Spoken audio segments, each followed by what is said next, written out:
नारी, यह शब्द अपने आप में एक शक्ति का प्रतीक है। यह शक्ति जीवनदायिनी है, यह शक्ति पालनहार है, यह शक्ति संघर्ष और समर्पण का प्रतीक है। भारत की धरती नारी शक्ति के सम्मान की गाथाओं से भरी पीढ़ी है।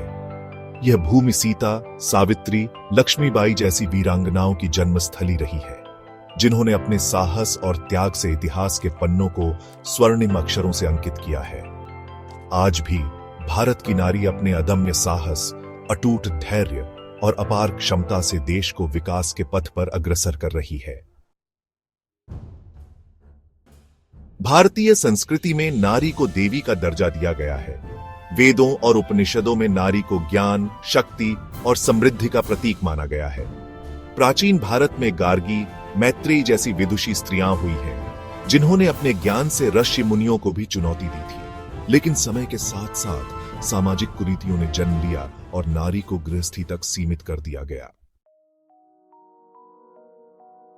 आज भारत में नारी की स्थिति में व्यापक परिवर्तन आया है। शिक्षा, जागरूकता और सरकारी प्रयासों से नारी अब घर की चार दीवारी से निकलकर समाज के हर क्षेत्र में अपनी प्रतिभा का लोहा मनवा रही है। चाहे वह राजनीति हो, विज्ञान हो, खेल जगत हो या फिर सेना, हर क्षेत्र में नारी ने अपनी अमिट छाप छोड़ी है। लेकिन अभी भी बहुत कुछ करने की जरूरत है।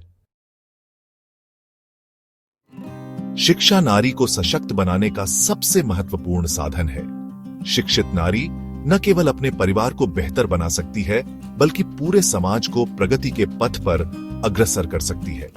आज सरकार द्वारा चलाए जा रहे विभिन्न कार्यक्रमों जैसे बेटी बचाओ, बेटी पढ़ाओ और सर्व शिक्षा अभियान ने नारी शिक्षा को बढ़ावा देने में महत्वपूर्ण भूमिका निभाई है। शिक्षा से ही नारी अपने अधिकारों के प्रति जागरूक होगी और अपने जीवन की बाधाओं को पार कर सकेगी। सेक्शन 5, कार्यक्षेत्र में नारी समाज की नींव मजबूत करती हुई। आज नारी घर की जिम्मेदारियों के साथ साथ कार्यक्षेत्र में भी कंधे से कंधा मिलाकर चल रही है। वह डॉक्टर, इंजीनियर, वैज्ञानिक, शिक्षक, उद्यमी आदि बनकर देश के विकास में अपना महत्वपूर्ण योगदान दे रही है। कार्यक्षेत्र में नारी की भागीदारी न केवल आर्थिक समानता के लिए जरूरी है, बल्कि यह समाज के सर्वांगीण विकास के लिए भी आवश्यक है। सेक्शन 6, सामाजिक बंधन जकड़न से मुक्ति की ओर। अभी भी हमारे समाज में कई रूढ़िवादी सोच और कुप्रथाएं प्रचलित हैं, जो नारी की प्रगति में बाधक हैं। दहेज प्रथा, बाल विवाह, घरेलू हिंसा जैसी कुरीतियों को जड़ से मिटाने की आवश्यकता है। हमें समाज में लैंगिक समानता को बढ़ावा देने और नारी के प्रति सम्मान का भाव विकसित करने की आवश्यकता है।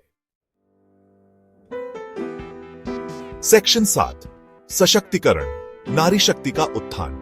नारी सशक्तिकरण का अर्थ है नारी को समाज में वह स्थान और सम्मान दिलाना जिसकी वह हकदार है। इसके लिए जरूरी है कि हम उन्हें शिक्षित बनाएं, उन्हें आर्थिक रूप से स्वतंत्र बनाएं और उन्हें निर्णय लेने की स्वतंत्रता प्रदान करें। नारी सशक्तिकरण से ही समाज का असली विकास संभव है। सेक्शन 8, आगे की राह, समानता और सम्मान का भविष्य। हमें एक ऐसे समाज का निर्माण करना होगा जहां नारी और पुरुष कंधे से कंधा मिलाकर चले, जहां बेटियों को बेटों से कम ना समझा जाए, जहां हर नारी सुरक्षित और सम्मानित महसूस करे। यह तभी संभव होगा जब हम अपनी सोच बदलेंगे, अपने बच्चों को सही शिक्षा देंगे और नारी के प्रति होने वाले हर प्रकार के भेदभाव को मिटाएंगे। याद रखें, नारी शक्ति का सम्मान ही राष्ट्र की उन्नति का आधार है। सेक्शन 9, उपसंहार। नारी तू नारायणी। नारी, तू शक्ति का स्वरूप है, तू धैर्य की प्रतिमूर्ति है, तू ममता की सागर है।